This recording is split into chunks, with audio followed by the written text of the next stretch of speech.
The following podcast is brought to you on behalf of the Saracens Supporters Association and is not an official product of Saracens Limited. Content provided voluntarily by our guests and contributors are of their own opinion, which may change over time and should not be taken as fact, particularly as the podcast hosts are regularly talking drivel anyway. If you've got some drivel of your own you'd like to share, you can find us on Twitter and Instagram at fezcast_SSA. You can search Facebook for the Fezcast, or you can email fezcast.ssa@outlook.com.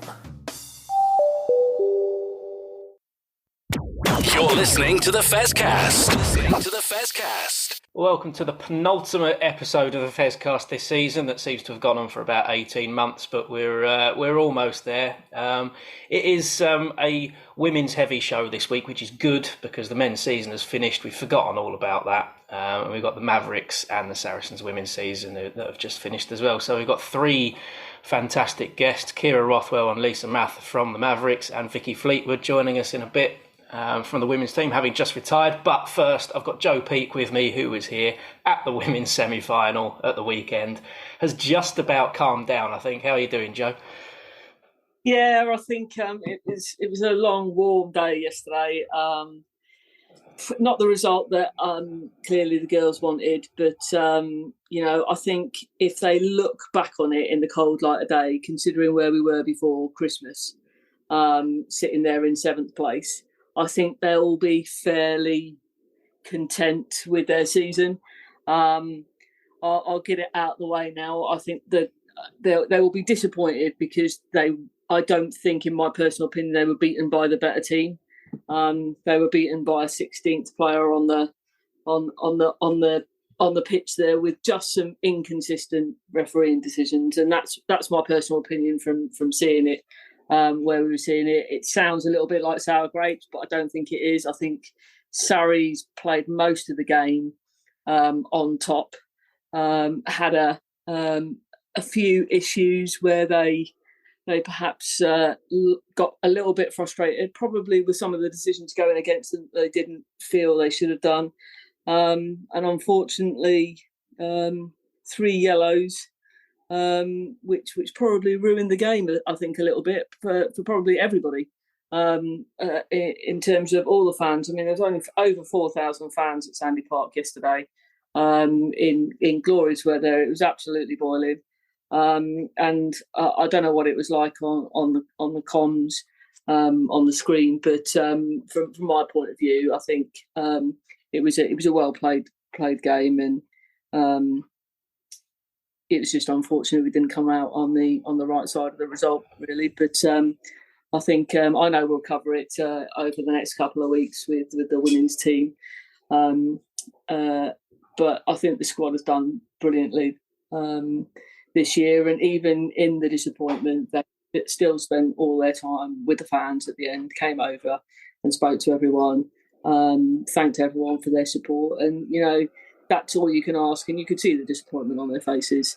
But I think hopefully they'll look at it this morning and realise that actually the season has been a pretty good season overall, and unfortunate to lose to Exeter Chiefs twice in big games. So there is next season, and I think Alex will bring the girls back in, and the rest of the coaching and management staff will bring the girls back in after a well-earned rest. Although I'm not sure how much international rest some of the girls will get with the WXV competition kicking off in the autumn. So I'm really proud of the girls, always will be. It was just a disappointing end to their season. I think that they would have liked to just take that last step forward.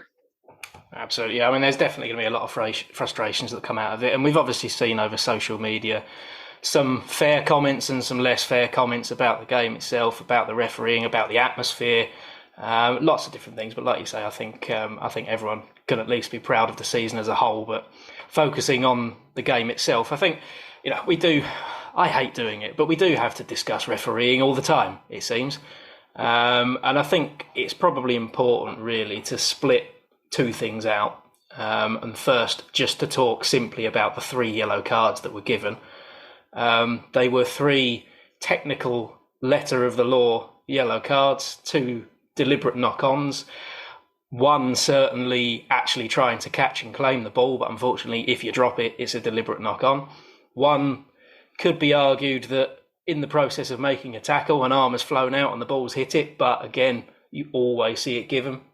And the third one, not retreating 10 yards from a quick tap, as clear as you like. It was probably the right thing to do to get a yellow card there, to be honest. So for me, the 3 yellows had to be given, really, Joe.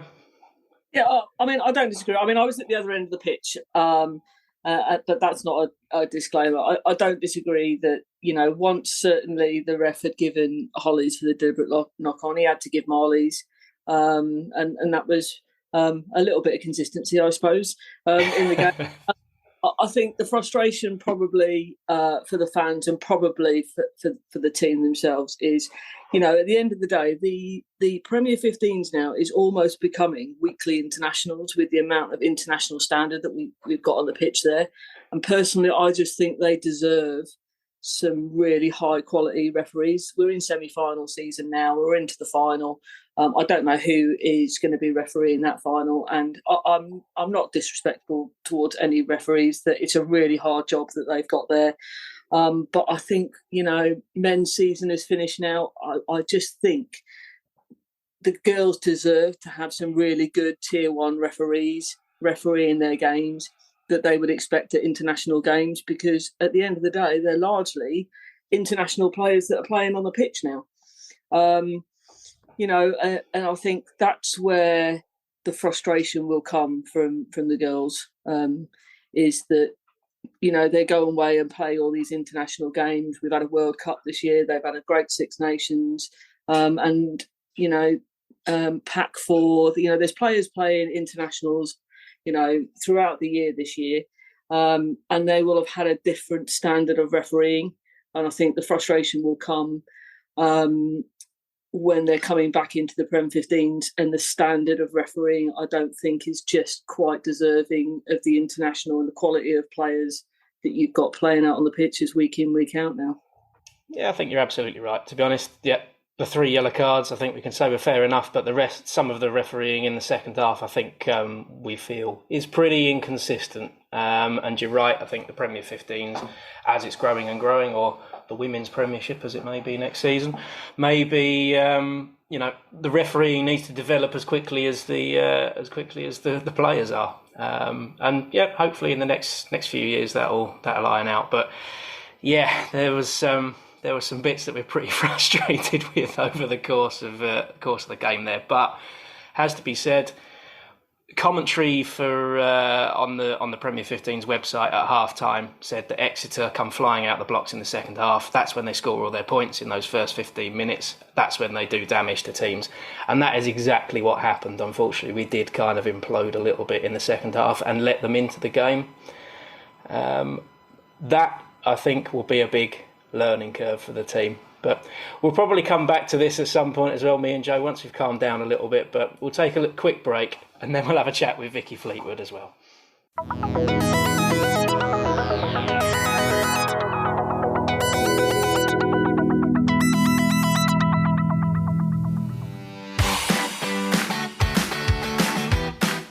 You are listening to the Fezcast, which is proudly sponsored by the Saracens Supporters Association.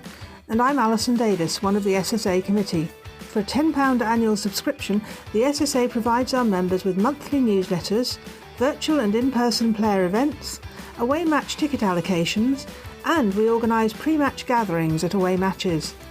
We sponsor men's and women's players, and we support the Saracens Foundation Track Club on behalf of our members. On top of all that, every year we have a seasonal SSA badge, which is exclusive to members. Where else can you get that much value for a tenner? Join now at membermojo.co.uk/SSA, or come and see us on match day in the Oasis at the StoneX. This is the Fezcast. I might leave the giggling in. I think in the heat today, I think our brains have gone already for myself. I know, before we've even started. Welcome to the show, Vicky Fleetwood. How are you doing, Vicky? You all right? Yeah, I'm really good, thank you. I would say that I'm enjoying the weather, but it's very different when you're on holiday and having the lovely heat and you can dip in and out of the pool to when you're having to work and all that kind of stuff. So I'm not sure how I'm feeling about it. That's fair. That's fair. Now, the question everyone wants to know, actually, you mentioned that. What is work for you now? So I've been lucky enough that alongside playing, I was able to kind of carry on doing my personal training. So prior to getting my first contract with England, I was a full-time personal trainer and had to kind of put that to the side to take on my first contract. But with rest days and kind of the times that you're in and out of training, I kind of managed to still have some clients, keep some going, keep a little bit of, keep my foot in the door with doing that. I managed to do my level 3 coaching last year. So it's been mainly Sundays that I've been coaching, but then weekdays around training, I was able to go and coach as well. So they're things that I've been doing whilst I was still playing, and now I've finished playing, I can kind of walk straight into them. So later on I'm quite busy, but this morning I've had a few hours to myself, which is quite nice. And I think you've getting yourself into a little bit of CrossFit now. Did I see you CrossFitting it this weekend? Yeah, so it's been something that I've kind of always enjoyed dabbling with, just when it's been like out of season or we've kind of had a bit of free rein with training. But it's very frustrating being quite bad at kind of CrossFit specific stuff. So like gymnastic-y bits or just things that I've never had time to practice. So it's nice being a bit of a beginner, but also quite frustrating. Well, we had a previous guest a couple of weeks ago, and Kat was on, and there was a little rumour that the two of you might be doing a little bit of CrossFitting together in the future. Is that something that you're both looking at doing? Yeah, so for so long, like we've pushed each other in fitness, and it's been something that's been on the cards for a long time. We've always said, like, when we retire, we're going to do something together. We'll, whether it's a challenge, whether it's we'll go and compete in a team at something, but we want to do something together.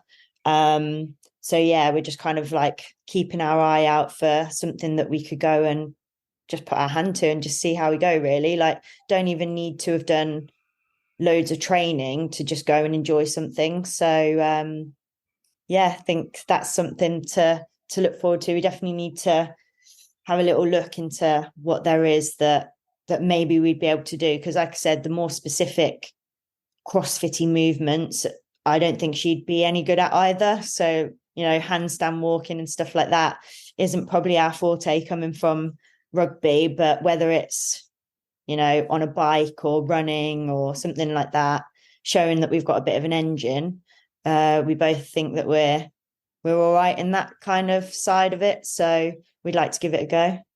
It's amazing sitting here, really, and thinking that, Vicky Fleetwood sitting there going, she might be all right at CrossFit. I won't touch it with a barge pole if that's the case. Be careful, Kat doesn't have you out on a triathlon, because I think she's done a couple of triathlons in the past as well, hasn't she?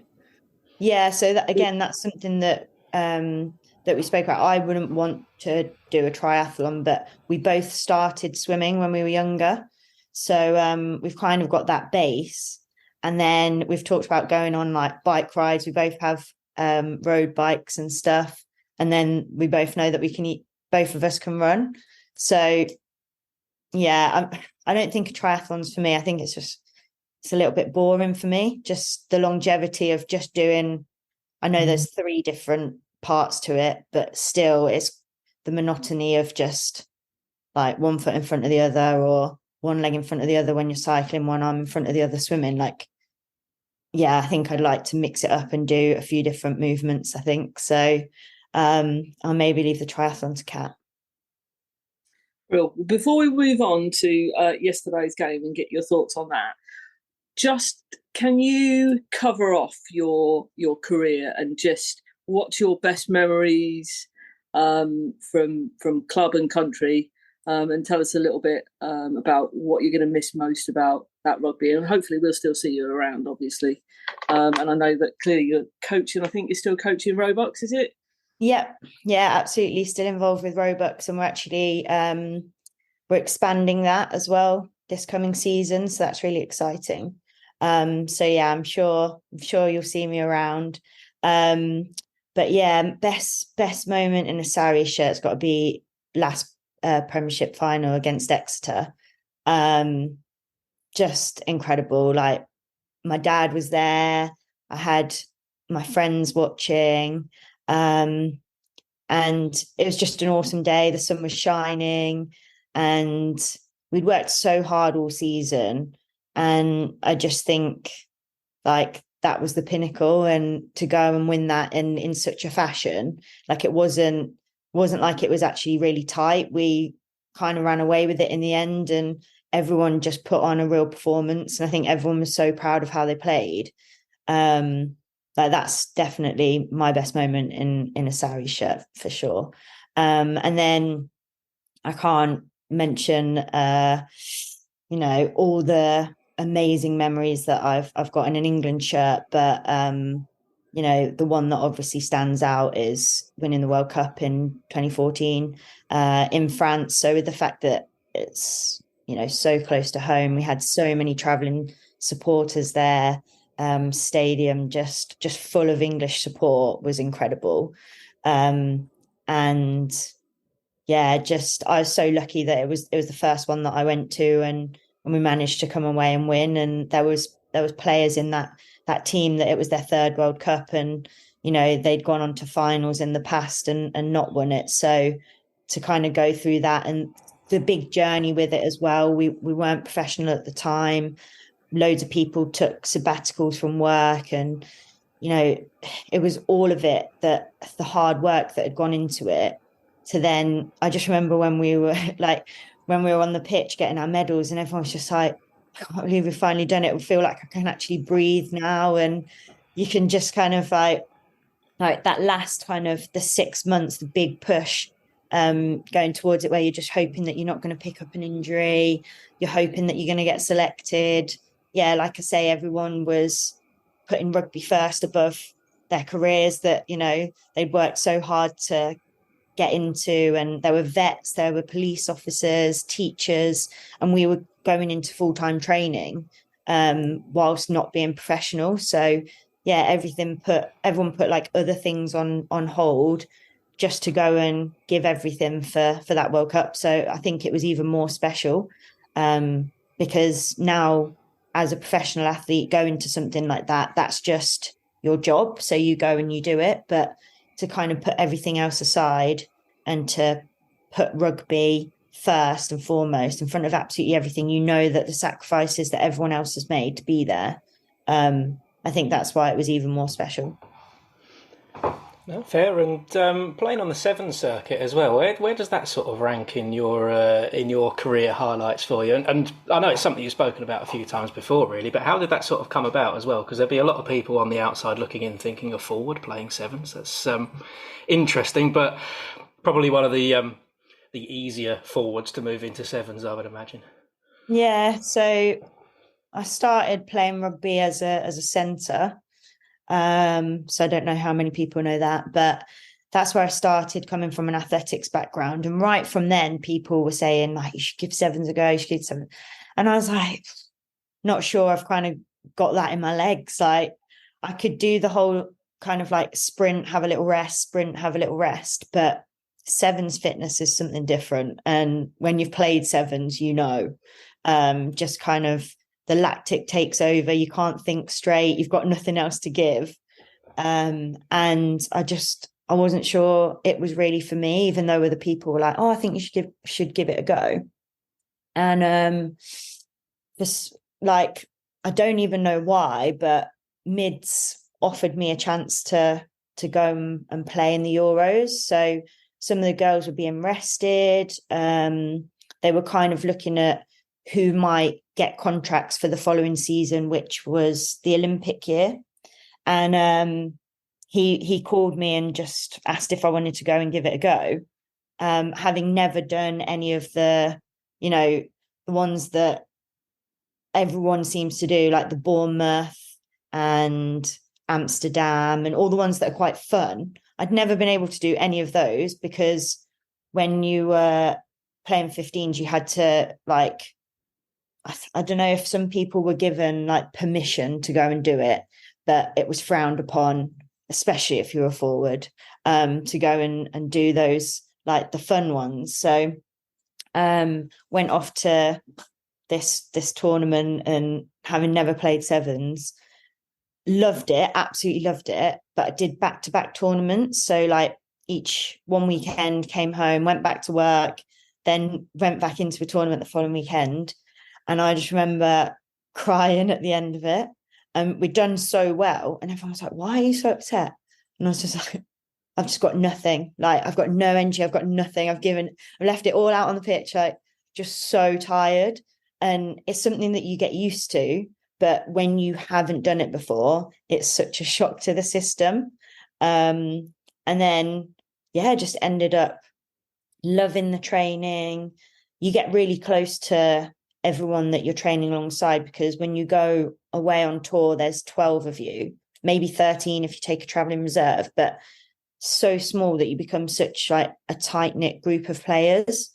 Just being able to kind of travel the world and everything was so much fun. The commies has got to be a highlight of my sevens career. So unfortunately didn't get to go to the Olympics, but 2 years later went back to sevens. So goodness knows why I flitted between the two, being a front row and then going to sevens, like probably the hardest thing you could do, but hey ho, gave it a shot. I was lucky enough to go to the Commonwealth Games, and we came away with a bronze medal. So the fact that it was on the Gold Coast, incredible weather, in a packed stadium, that was just incredible. Loved every minute of it.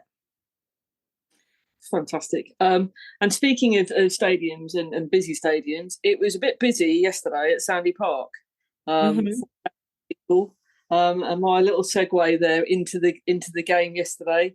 Matt and I have had a small rant pre-talking to you, but let's get your thoughts on the semi-final and Saracens' season, and what your takeaways are for the girls going forward to next year. I just thought that yesterday was such an occasion. The fact that since Exeter have been in the Prem 15s, Sarries haven't beaten Exeter at Sandy Park. I've been there for two of those losses, and they then went away there in the season and lost to them. So to go there and to start with such a strong first half, I think, was it 14-0 at halftime, something like that? I was thinking, they've broken the curse. This is it. Like, they're going to beat them, because any time other than that we've played Exeter, I'm pretty sure we've always won, which is just bizarre. But the home crowd, like at Exeter, like they just get so behind the girls. And I know that people say that, does it really kind of like swing the momentum towards the home team? But like yesterday, that showed that it really did. I think Sarries were really unfortunate to go down to 13 in the way that they did. When you're panicking, you're defending your try line for long periods of time, to kind of get two to the bin in quick succession. Not ideal, but incredible how Sarries rode that out. Like, I thought at that moment that Exeter were going to walk away with it.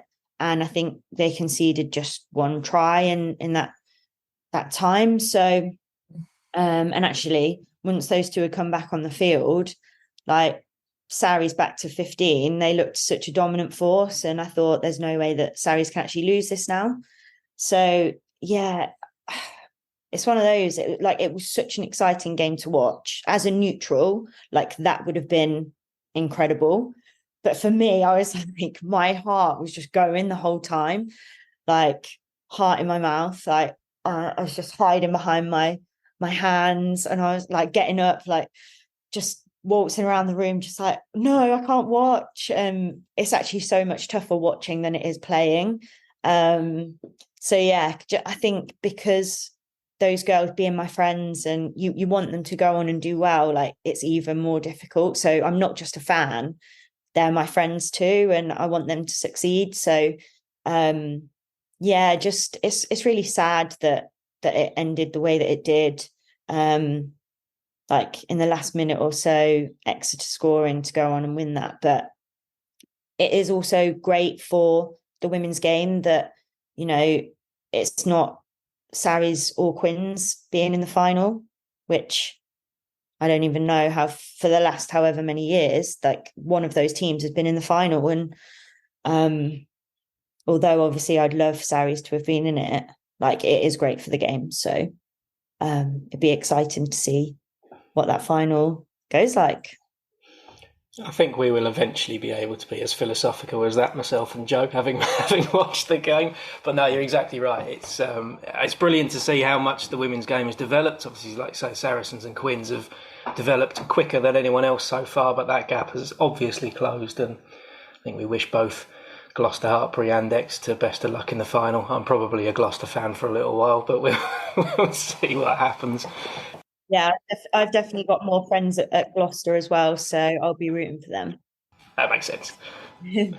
Have you got a score prediction for the final, Vicky? What do you reckon? I haven't really thought about it, but I think the fact that it's at Kingsholm, we've just talked about how kind of home fans kind of help bring that like extra momentum to the home team. And I know there's been, when it was announced, there was quite a lot on social media about how people were quite frustrated with that appointment, which understandably, like, you know, I think they should have waited until later in the season to see who those top four were and then found a ground. Like, I'm pretty sure that fans can wait and decide, as long as they know when it's going to be, they can wait and then decide where it is that they're going to have it, so that it is neutral, because it is a little bit unfair in my mind. But I do think that's going to help them.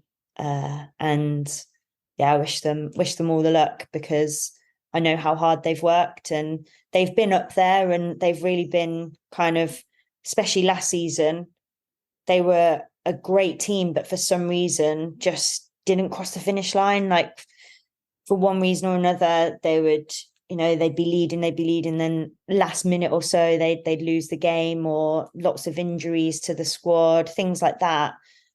Just kind of never got that full momentum going. And the fact that they won the league season shows that they've been the most consistent. So realistically, they deserve to go on and win it. They've just got to pull it out the bag on the day.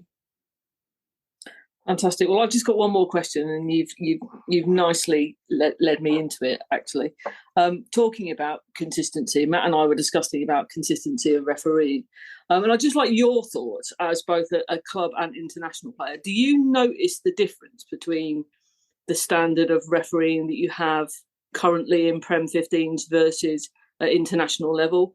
From my perspective, I commented that you know, week in, week out, it's like watching mini internationals now, with the quality and calibre of players that we've got in the Premier 15s from, you know, across the world coming to play in the league.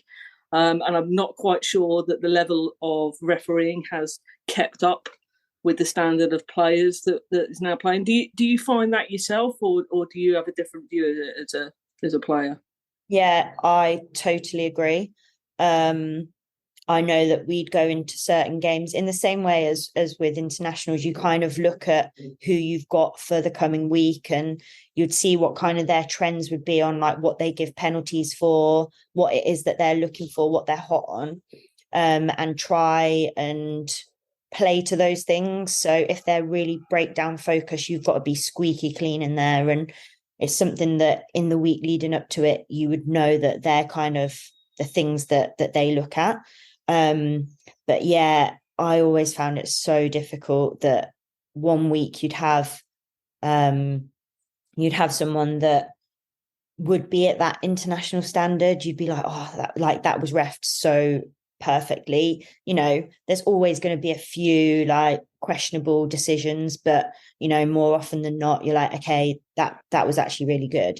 And then there'd be others that we'd know that we'd got, and we were like, oh, that's who we had against XYZ. When you watch it back and you see the decision, and you're like, they gave a forward pass, which wasn't, they gave a high tackle, which wasn't, like all these things. And you're like, the inconsistencies is so frustrating. And definitely yesterday, there was quite a few things from my mind that I thought the referee missed. And I'm pretty sure that Saris will be quite frustrated with that, because that is something that you can do nothing about. Like, if you say something to the referee, especially if it's not through the captain, like that's only going to look bad. And there's been times when I was playing in a Saracens shirt where some of the girls would take it upon themselves to say something to the referee about a decision, and we'd be marched back. And you're just there feeling like you want to tear your hair out, because there's literally nothing you can do. And they're having none of it if you even contest it. So it is something that I think they do need to improve, like say with the fact that how good the teams are becoming, like they need to be reffed at a higher level. And yeah, I think there needs to be more refs from the men's game brought across into the women's game, just for the speed of it, the way things happen much quicker. You just need to be on the ball a little bit more. And I mean, it's not something that I would ever want to do. Like being a referee, like they get so much stick. You're always going to be hated by the team that lose. And, hats off to people that want to go on and do it. But yeah, I do think that that it needs to improve, just to be able to improve the level of competition even more. We've managed to tread very carefully through referee chat, so I think that's gone quite well. A couple of bits before we finish up, I think. Now, Vicky, is potentially a difficult question, so sidestep it if you'd like to. But obviously, you're announcing your retirement this season. I can't imagine you're retiring in the manner in which you expected, having had a fairly serious injury, I was about to say at the start of the season. I think fairly is not the right word at all. Yeah. So the injury, like obviously injuries are part and parcel of playing rugby. And had I had this injury 10 years ago or even 5 years ago, when I was much younger, I wouldn't have even thought twice about it, because when you're really in and loving rugby, like all you can think about is playing your next game.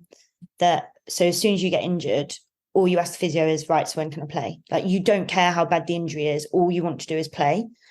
And that was probably one of the things that made me realize that it's actually time to retire, because that wasn't the question that I was asking. And I just didn't have the same motivation, like to rehab back, like really super quick.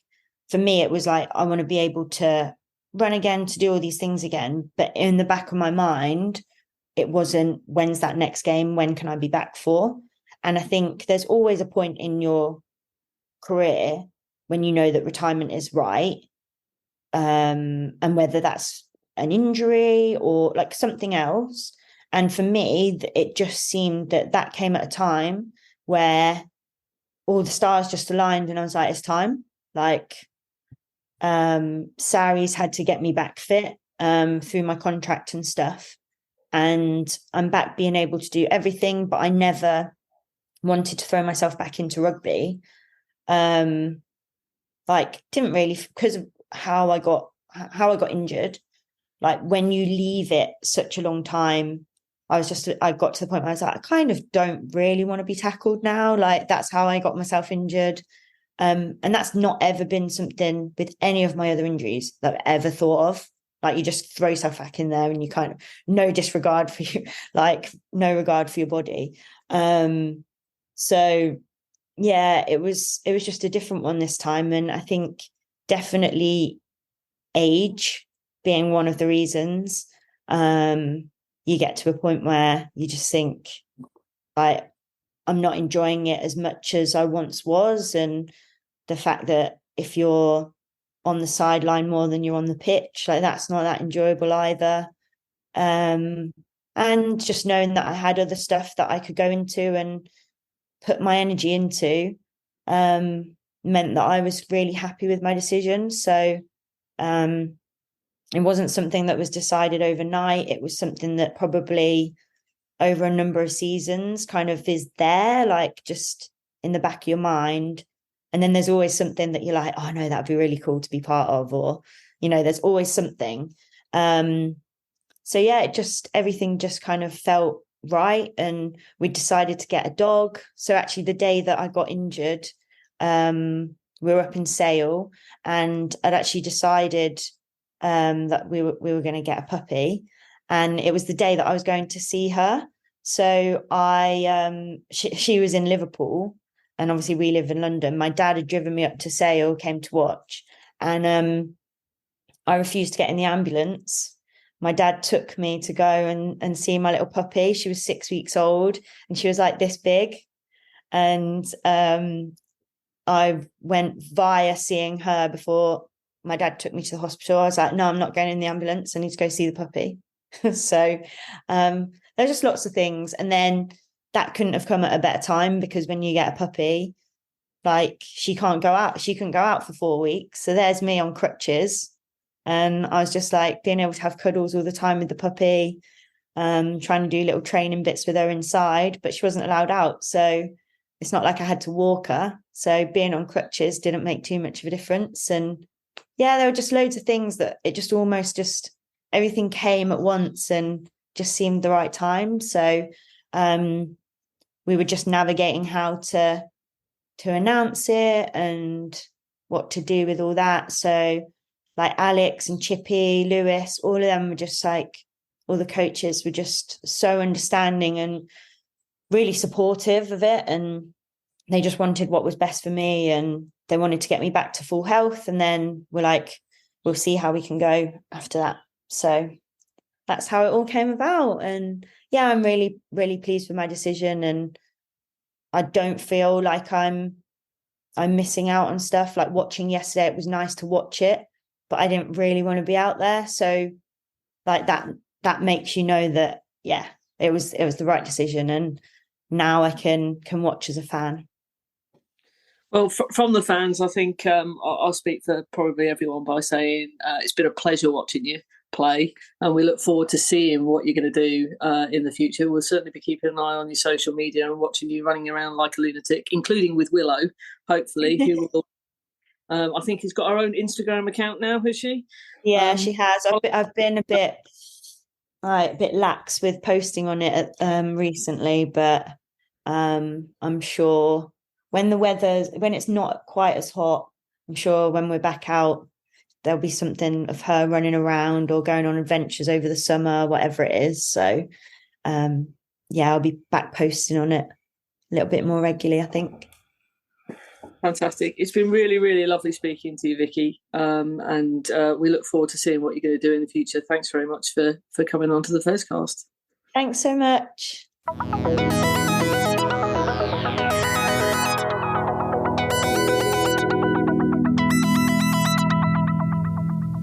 Hi, Alex Osterbury here, Director of Rugby for Saracens Women. You're listening to the Saracens Fezcast. This is the Fezcast. A slight technical hitch meant we had to come to a bit of an abrupt stop there, but thank you very much to Vicky Fleetwood for joining us on the show this week. Really great to talk to her, and wish her all the best in retirement and for the 150 things that she's going to be doing next. Just before we go into the next part of the show, we don't normally do birthday shout-outs on the Fezcast, but we do feel like we have to this time round, because women's super fan Colin Garrett, it's his 60th birthday this week, and recently voted the Saracens Women's Supporter of the Season, and richly deserved 60th birthday. Happy birthday, Colin. But yeah, next up, I did have a chat with Kira Rothwell and Lisa Mather of Saracens Mavericks. Have a listen to this. It's very nice to hear how they're gelling into the Saracens family and how pleased they are with how the season's gone under new head coach Camilla Buchanan. So I hope you enjoy this.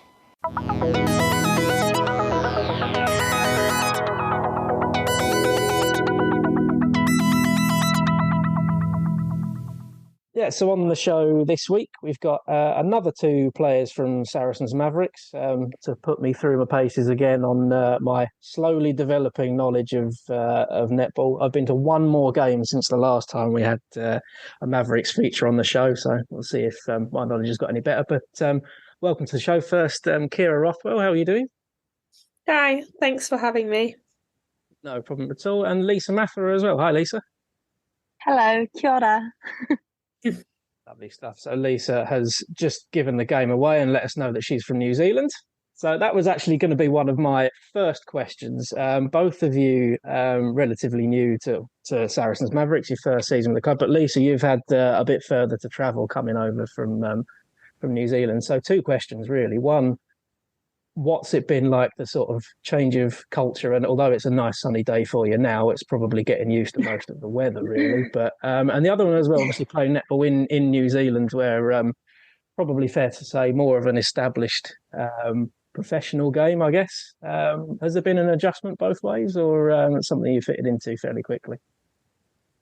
Yeah, for sure. It was always going to be quite the challenge, and I always knew that, but I was definitely up for it, and I'm definitely one to believe that nothing good comes easy. So it was a bit of a risk, and I really threw myself into something. I had no expectations. I didn't actually know a single one of my teammates coming over. So not only coming to a new country where, yes, you are correct, the winter is pretty grim over here and was quite rough. Especially for a girl like me from a small rural town where the temperatures don't get too low in the winter. So that in itself is an adjustment. And then again, adding to that, the netball and being a part of high performance is a challenge in itself. And also then on top of that, adding to a new different style of netball and how they play, learning about what Mavericks was about, not only wanting to stay authentic in who I am, my strengths of what I bring as a player and as a teammate, but also having to fit into their culture, what they wanted to be about, and buy into the vision for the season. So yeah, I'd say I've had to be very open-minded, and there has had to be like a lot of room to adapt. And there's definitely been challenges with that, but I honestly think that I've only gained from it as a player and a person, and I'm really glad that I kind of took the leap to come over and get out my comfort zone. Really glad to hear that. I'm glad it sounds all positive there. I'm sure you wouldn't be sitting there and complaining. That's probably not the thing to do. But Kira, obviously, definitely highs and lows. Yeah, of course. Kira, less far for you to go, obviously from London Pulse to Saracens Mavericks, but probably a similar sort of adjustment as well in styles and things, being a young player yourself too. Have you seen much difference in between the change between these two squads, or hit the ground running pretty much straight away? I think I was luckier than Lisa in that I already knew a few of the girls from age group, from playing around with them at England and stuff. You get to know people in the pathway. And I feel like I had maybe seen what Mavs were putting out on court in previous seasons, seen where they'd done well, but where they were, like where their weak points were. And I know there was a big idea of creating a culture shift and all that sort of stuff. And that was one of the biggest selling points in me wanting to come, in that they had this new vision for the club, obviously aligning with the rugby. And like, I loved all the girls and I could see them willing to make this shift. They came off the back of a hard year last year. And so, yeah, I've just loved it. Like, I also came off a hard year last year. And so having the support of the girls, being able to get out on court, getting more court time has been amazing. This is probably a bit of an unfair question to you, really, but obviously the Mavericks season has finished, finishing fifth in the league. Do you look at the table and see London Pulse finishing first and potentially playing in a final as any tiny amount that maybe regrets moving, or just happy with how it's gone? No regrets, 0% regrets. Like, all the girls there are like some of my best friends, so I'm so happy that they've finally got the fruits of, I know they've been working hard for 5 years now. I think the club's been around. We got our small bit of satisfaction beating them this week. But no regrets. This is the happiest I've been playing netball, and obviously I want to be number one, but I also want to be enjoying it. That's probably one of the harshest questions I've ever actually asked. So I do apologize. That's all right. Like I said, it's good to get one over on them at the end of the season there when we can relax a little bit and secure fifth place as well, which is good. Yeah. Question to Lisa, actually. I mean, so we spoke to Sasha Corbin at the start of the season. We spoke to her about an awful lot of things, one of which was the sort of targets and things for the season, which we'll get onto. But Lisa, how much of an influence has Sasha been this season in what's her last season on court? Does she sort of have a presence around the squad that? Yeah, absolutely.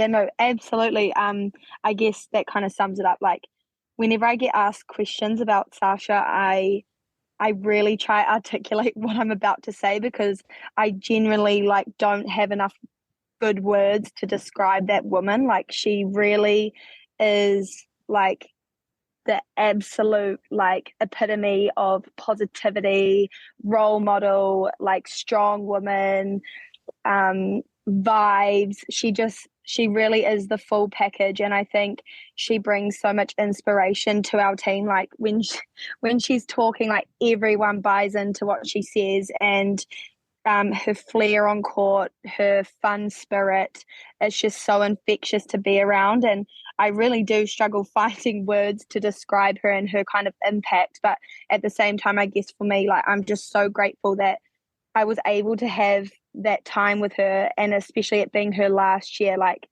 She has so many memories from the court, but I'm just so glad that I timed it in a way to be in a team with her, to see how she leads and to have experienced that, because she's definitely someone that I know it's a short amount of time, but I do feel like I've known her for a lot longer. And I think that's a testament to who she is. And I in my future, hope to take so many things from her that I've learned this year, even just to be a good person off the court. It's not just the on-court stuff that I think, we value about her. It's everything. A similar sort of thing for you, Kira? Yeah, I think growing up in the UK as well, Sasha and Kadeen, her sister, have always been massive role models. They were in the England squad. They were always doing acrobatics when they won games. They were amazing. And I remember I've got a signed Sasha Corbin ball from about a long time ago. And one of my first, with my junior club, we went on we were really lucky to go on a trip to St. Vincent in the Caribbean as a 1-week tour. And the guest special coach was Sasha Corbin. So I've got memories of being coached by her when I was about 14 to now being on the same team as her. And yeah, as Lisa says, she's just inspirational. Yeah, I mean, with Mavericks sort of coming into the Saracens fold, it brought to my attention a lot more some of the bigger characters in this squad. Obviously, Sasha stood out perfectly. And the one game I was at this season was against Team Bath, her last home game, and obviously with Kadeen playing against her, you could just see the amount of love the room had for her, really. So it was lovely. But it's enough about Sasha. The squad as a whole. Actually, well, I suppose this is a little bit about Sasha, because she, as I mentioned, she said that there weren't really any major targets for this season. It was just continuous improvement on court. So I'll probably ask you this as well, Kira. Are you happy with how the season's gone in that respect, just improving every week, and how does it sort of look going into next season as well? Yeah, I don't think you can fault the improvements that we've made week on week. We were a relatively new group, we had some old ones, but a lot of new players coming in. And I think Cam sat us down at the beginning, like the week before the season, and put a list of all the teams and was like, these are our targets, we're going to try and beat them, but it will be harder, being realistic. And if we look back, we beat every single one of those teams we set out to at least once. And we even managed to take London Pulse at the end, which if we had, we lost to them by 25 goals in round one. So that speaks for itself. I think there's obviously a few games that we want to not remember. But it is testament to the whole group, the leaders that we have, that we didn't let that define the rest of the season. And I say the second half of our season, we probably got some better results and building on the first half. So yeah, there's a lot more. Sorry, you asked about next half of the season. Sorry, next year. I think we have built some really strong foundation and are starting to develop the brand of Saracens that we want to see. Especially these last few weeks, we've been showing that on court, so we've only got to build on that now. That's definitely fair. And Lisa, I guess it's probably a similar answer from you as well. But has that the fact that it is a sort of season where there has been a lot of change, Camilla coming in as coach and a lot of new players, has that sort of helped you as a new player, where it is a bit of a clean slate for a lot of the girls, or has it sort of made it harder when you're coming into a team that's all trying to gel together at the same time? Yeah, I feel a bit mixed on answering that one, because at the same time, because it is new, you can, I guess, learning on the go means, you are exposed to making mistakes, and you've got to be able to accept that as part of the process. So even though we wanted to implement high standards of ourselves and excellence, we knew that because there was so much learning to be had, that we had to also have a little bit of room for accepting things to not always go to plan. But I guess then on the flip side of that, in high performance, especially when you are giving it your and you're putting your whole heart into something, and we turn up every day, we don't turn up to lose, and we don't turn up to lose by those margins, and we'd be lying to say that it didn't hurt each and every time, and there were times where we were really embarrassed with it. So it's kind of, it's a really hard one to balance, because as athletes you don't like losing, and you don't like not getting results, and you don't like it not going to plan, and you always have the intention to do that. But I guess because we were a new group, and there were so many new connections that we had to kind of explore, there was also that element of being, okay with it every now and then. So I think that's been probably the biggest challenge, is finding that balance of what we're allowing and what's okay to be, okay, that's learning, and actually when we've had to expect more of ourselves as individuals, as a group, and as a squad as a whole. Actually, well, my co-host on this show, Jez, who unfortunately isn't with us today, one of his favourite sayings is that you learn far more from matches you lose than matches you win. So it definitely bits you can take from that. But being coming away from the team slightly on a personal note, Lisa, are you happy with how your season went personally? Is there anything that you maybe wish had gone better for yourself, or tough one again? I've got to ask it. Yeah, I guess by throwing myself into something so new, there was always going to be challenges, and I'd be fully lying to say it all went to plan. It was all seamless. There's certain challenges and emotions that I have experienced, obviously not only being on the other side of the world, away from my comfort zones and my family and my support that I forever knew, but then there was also highs where, I've really surprised myself. I've been proud of myself for what I have been able to do. And with Kira being on the podcast, I have to mention them even taking me into their home. Even though I've come over for netball as a player, there's so much as a person I've been able to achieve. And I didn't know Kira a year ago, but I feel like I've known her for a lifetime, and I'm sure, it's more like family that I feel like I've created. And I think that's not only a testament to who I am as a person, but the people that are around Saracens. So as a player, performance-wise, I feel like every player at this level is never fully satisfied, and I'm definitely not satisfied with the season, and I'll pinpoint like things here and there. And, you know, I do believe I can still bring a lot more consistency to my game, particularly in the centre role. But I'm also so grateful for all the gains that I have been able to achieve. And I think even though I want to always strive for better, it's good to sometimes as well celebrate the small wins and the stuff that isn't necessarily shown on the court. So, yeah. And Kira, for yourself, just personal goals and things, happy with how things have gone? Yeah, definitely. I mean, a massive one for me in the move was a move to get court time, and I've been so grateful to get that. Like, this is some of the most consistent, well, it is the most consistent game time I've ever had. And with that came like new pressures of having to be consistent on court. And I think every game I've learned a lot, and I haven't necessarily done my job every time, especially against some of the top teams. But the second half of the season and the last few games in particular, I've just grown in confidence myself that I can do that. It's also come with lows in that this was some of the, as I said before, some of the happiest I was playing netball, and I was loving my team. But I've also been in the England program since I was about 15, and this was the first year that I didn't make it back into that. Which, reflecting on it now, that's always my dream, and to get into the Roses program is my dream. But it's given me a chance to think about other things that I want to do. Like, I'm thinking about potentially going back to medical school or going to uni again and developing the other side of my career. I was actually at a International Sport Women's Day thing yesterday, and so many of them were emphasizing the dual career and the skills that it gives you, and that was just inspiring me to pursue that, but also how that helps my sport. So overall, I'm really happy, but there is so much more that I want to do with my performance.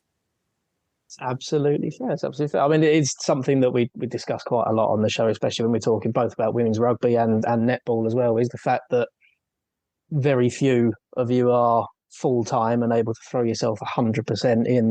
There is a career that has to come along with it, and it's super tough to stay at that level of high performance when you've got the rest of your life to deal with as well. So obviously fair play to all of you. I struggle with my one job, so that'll do. But Lisa mentions that she's been living with you. This has got to be the question now. How has that been for the two of you? Has there been any arguments at all? No, I mean, it's been like almost a blessing in disguise for me, because stop smiling at me like that. No, I love it. It's like living at uni and having your best friend living with you, going through all the highs and lows with each other. And it's also great because when I don't want to talk about netball with my family, Lisa can take on that role. And then if Lisa doesn't want to, I can do it. So we split the load.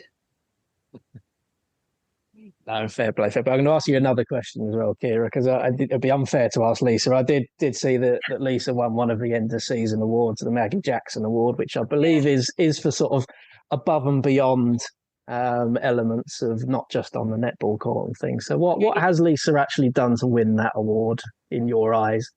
I think, I mean, one of the key things of that award is, as you say, going above and beyond. And Lisa is always the first to do extra sprints before training, like be there first so that she can, well, both of us have endless strapping, but I think I've never met someone with more than me, and Lisa might have that.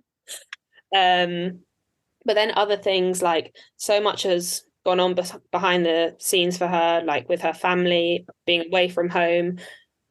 She's never let that affect how she comes to training, always with a smile on her face. I don't think I say any of this enough to you, Lisa, but I think it's awkward. you've been like amazing in it. And that award is very deserved. We'll let you speak now, Lisa, because I'm aware I'm sitting in the middle of a moment now. So sorry. I know. I'm like trying to avoid eye contact. I'm like, I'm going to get awkward now. I'm blushing. It's obviously thoroughly well deserved. Oh, thank you. No, those are very kind words from you, Kira. It's weird because we're usually in the same space, so we're doing this from two different locations, and so it's a bit like I'm just looking away into the space. Look, I will bring it back to something slightly more serious in that case. But we've mentioned it a couple of times. The link up with the Saracens group having this sort of overall umbrella, bringing Mavericks into the fold alongside the rugby teams. It wasn't unique to start with. There was Wasps involved as well, but obviously things fell by the wayside for them. So yeah, Saracens now in a bit of a unique position, having this sort of dual code organisation of rugby and netball, and a lot of the chat certainly from the top of the Saracens board and key members in management is trying to bring that sort of cohesion between the two and the same ethos across the two teams. So for you guys that have come into it this first season for yourselves, but the partnership's been going on for a couple of years, have you sort of seen that developing a little bit? Probably question to Lisa to start with. Is that something that you've seen evolve over the course of the last year? Yeah, absolutely. And I think, as a group, we are so grateful for that support and the fact that they want us a part of their brand, because we all know Saracens is a winning brand. So we kind of make jokes every now and then. Like, I think I went to a business partners event, and I don't know if it's my Kiwi slang or not, but I didn't get too many laughs, but I kind of explained to us as like the poor sisters of the group. But like, we're so grateful to be, a part of it, and the fact that they're willing to like support us and really, get in behind our sport as well. And I think for us, the idea of being a part of something bigger than just ourselves is one, motivating, but also really inspiring to kind of implement their brand reputation and their high standards and why they win. So we want to learn, okay, well, Saracens, they're a winning organization. How can we implement those same things and same strategies and values? And I think the more we align that, the only like more benefit and gains as Saracens Mavericks we can get. And, I've definitely noticed over this last season, we see you guys at games, from literally the CEO to some of the players and other staff. Obviously, our physio and S&C are actually employed and have strong links with the Saracens rugby, so they kind of cross over. But it's actually been really nice, and I think for them to bring their professionalism from their rugby experience has been so great for us, and we're so grateful that Saracens have provided that for us, because it has brought that element of professionalism when obviously the reality, sorry, finding my words, the reality is netball's kind of in a growth transition, particularly in the Netball Super League here in the UK. So anything that adds extra value, we're just so over the moon to be a part of. Yeah, I think the only thing I would add is, like, on a more personal level, the being linked to the rugby club means that they have all their full-time staff in, which means we get full-time physio, full-time S&C, full-time psychology if we need it, which in previous clubs, when it's a standalone netball club, you just employ, for example, a physio for your Tuesday and Thursday night training session, and you don't have access to them the rest of the week. I've already been to Ailish twice this week to recover from Monday night, and having like access like that is something I've never had in Super League netball, and it's amazing. That's absolutely fair. From what you've both said there, it does make it almost sound a little bit of a one-way street, but I think there's actually a lot that Saracens as a whole can learn from having the Mavericks in as a partnership. Obviously I'm sitting looking at it from the outside, but watching a game of netball, I'm exhausted just watching it. So I think there's definitely some S&C work that some rugby players could learn from watching people shuttling up and down a court, because it's first thing I learned about netball was that it's probably one of the fastest paced sports out there. So I reckon your S&C guys are learning just as much as you are there. One final question, and I'm going to start with you, Kira. Camilla Buchanan as a head coach, first season that she's done it. She's been working. She's been at Mavericks for quite a while as a player, as a coach, and now in a top role. I'm sure you're not going to say anything negative about her if I ask you here on the show. But what sort of impact has Camilla had on your game, and what's her style as a coach as well? I mean, it's very far from negative, the complete opposite. I think, firstly, she's just such a beautiful person. Like, I've, again, grown up watching her and seen what she did on court. And she also coached my younger sister for a little bit. So I had heard amazing things about her.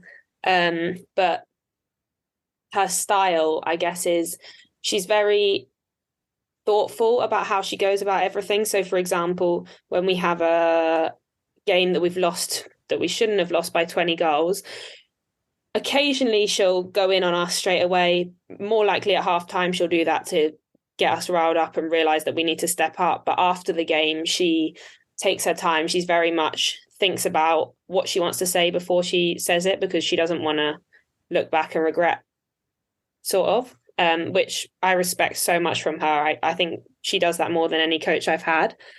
And equally, it's her first year in a head coach role, which, I mean, you wouldn't know it from the outside. I think she's done amazingly. But every time we have a question, like, she didn't play as a shooter. So if I'm asking her specific tactical stuff about being a shooter, she is so good at going away, finding video, like learning on the job so that she can answer our questions. Yeah. Does it work for you as well, Lisa? Enjoyed the season under Camilla?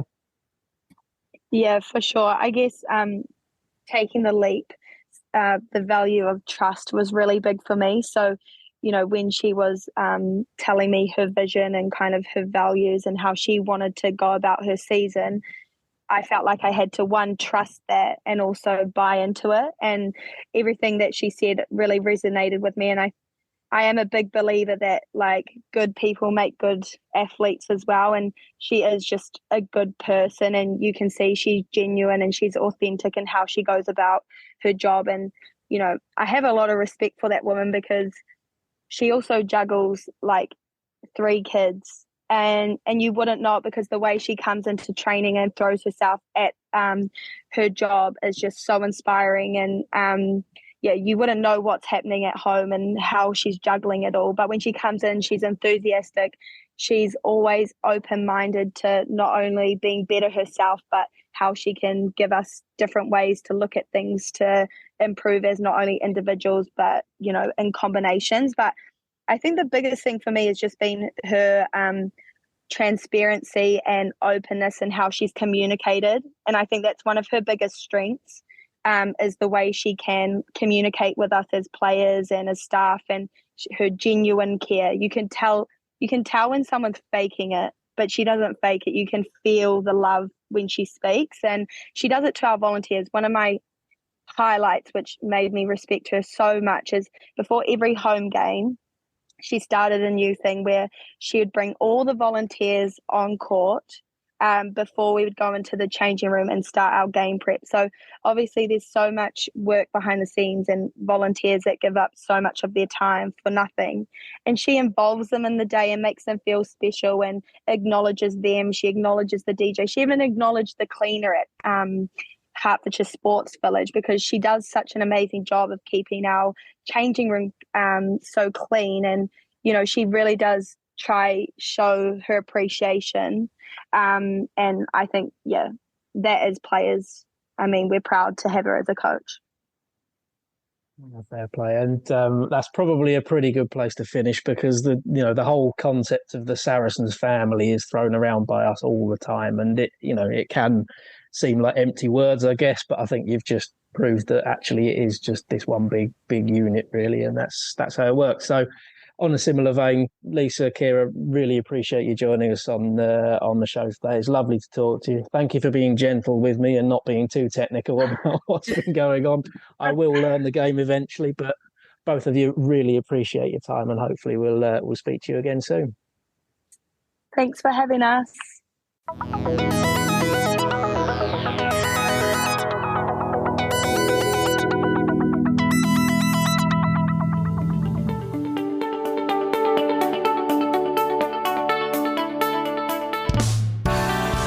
guys, I'm Alex Linton and I'm a proud Looseheads ambassador. I'm Sydney Gregson and I'm a Looseheads ambassador. We're a rugby mental health charity working to tackle the stigma. You can find us at Looseheads on all social media channels or at looseheads.co.uk. The Looseheads mission is to place a mental health lead at every rugby club. Get in touch now to find out more. Take care and enjoy the rest of the podcast. Enjoy the rest of the pod.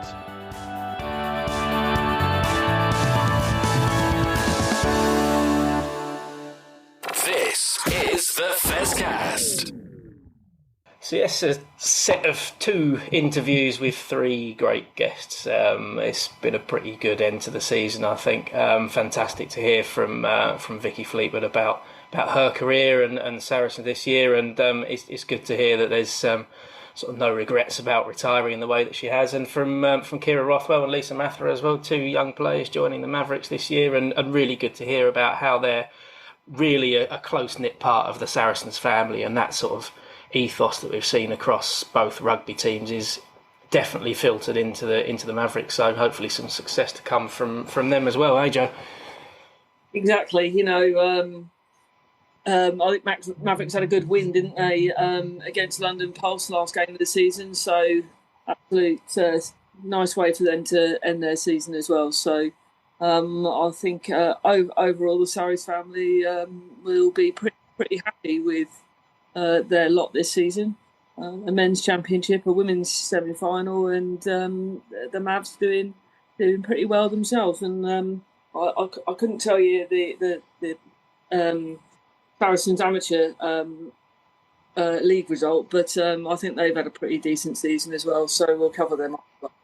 But no, all in all, I think there's lots to look forward to, and we'll look to see what the squads look like in the coming year, and go from there. And with a season packed at Stonex, with the new stand well and truly up and running in full for the 23-24 year.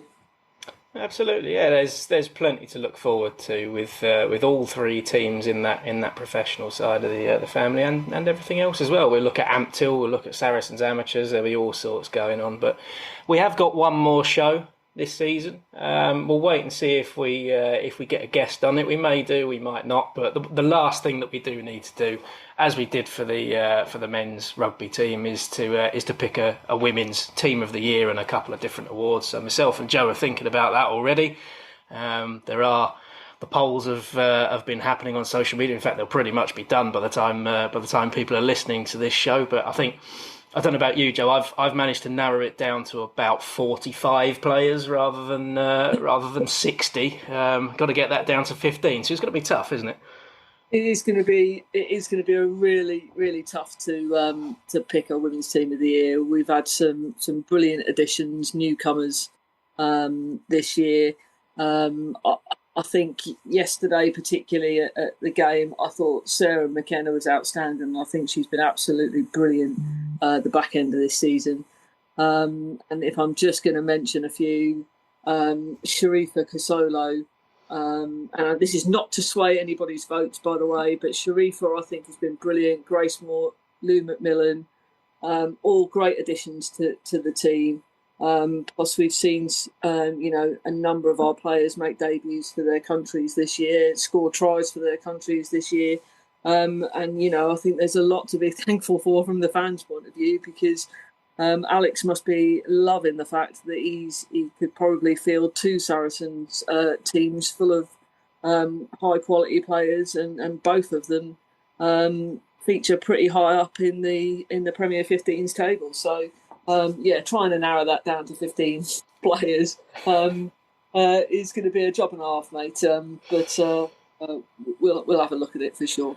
Yeah, we've got to give ourselves a week to think about that, aren't we? But for now, Joe, thank you very much. Thank you to all our guests, and thank you to all of you for listening as well. We'll be back next week with the final Fezcast of the year before we go off and have a bit of a summer holiday. Cheers, everyone. This is the Fezcast.